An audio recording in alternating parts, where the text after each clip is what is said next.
Boa tarde, meu nome é Fernando Gershman, eu sou professor da Faculdade de Medicina da Universidade Federal do Rio Grande do Sul, do Departamento de Medicina Interna e do Serviço de Endocrinologia e Metabologia do Hospital de Clínicas de Porto Alegre.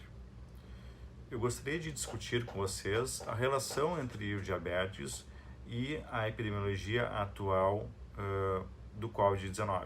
Uma série de pacientes tem feito uma série de questionamentos em relação a isso e eu acredito que esclarecer essas dúvidas podem ser importantes.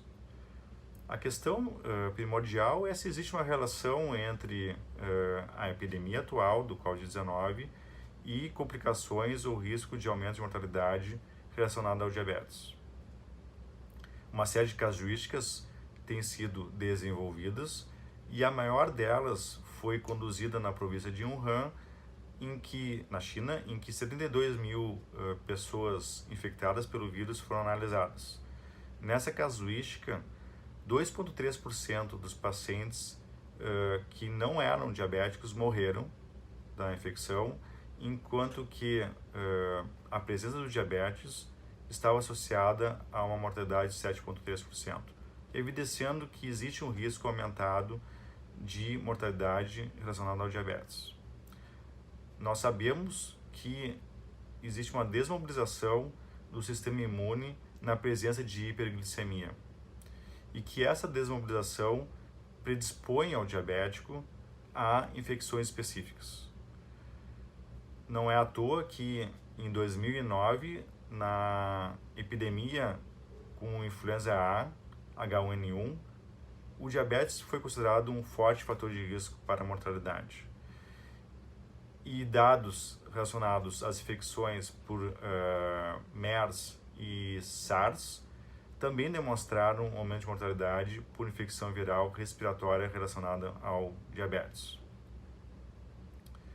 Nós não sabemos ainda se o tipo de diabetes, tipo 1, tipo 2, outros tipos de diabetes e a presença de complicações relacionadas à doença influenciam nesse risco de mortalidade. Eu acredito que no futuro próximo a gente vai ter uma ideia de qual o perfil do paciente com diabetes que tem um risco maior de mortalidade relacionada à doença. Então, o que nós podemos fazer para proteger nosso paciente em relação a essa pandemia? O primeiro aspecto é a gente orientar em relação à mudança de estilo de vida do paciente e reforçar essas medidas.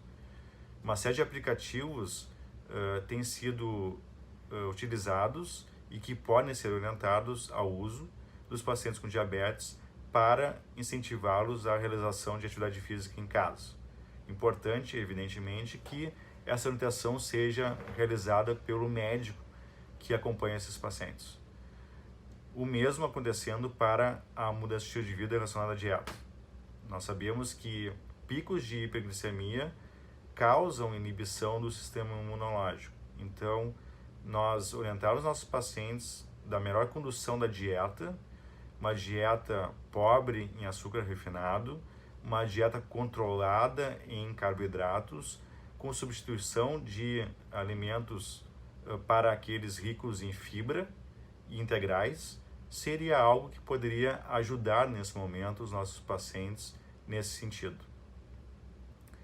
O terceiro aspecto do cuidado é aquele relacionado à monitorização da glicose. Então, a realização da monitorização da glicose capilar, com as tirinhas reagentes, ou com a nova tecnologia de medida contínua da glicose intersticial, pode beneficiar o nosso paciente no sentido de ele estabelecer um controle glicêmico mais adequado e assim prevenir a desmobilização do sistema imune.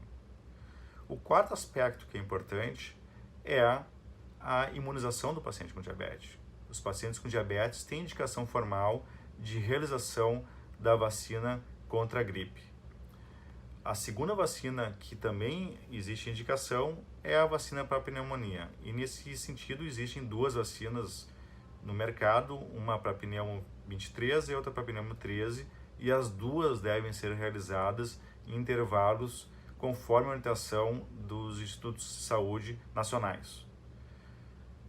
Em relação ao último aspecto, que eu acho que é o mais importante de todos, é nós obedecermos às medidas de restrição de contato físico, né? Então, diminuirmos a nossa interação e contato individual e tomarmos muito cuidado com a questão de higiene de mãos, de utilização não econômica de álcool gel e aqueles cuidados que têm sido orientados em casa, no sentido de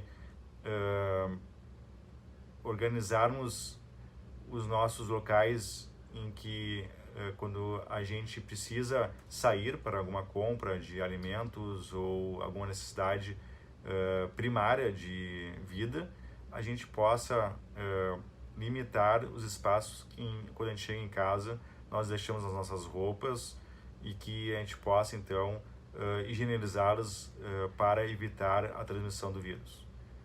Eu gostaria de agradecer e me colocar à disposição para dúvidas de quem for necessário para a orientação dessas explicações e de reforço em relação a elas. Obrigado.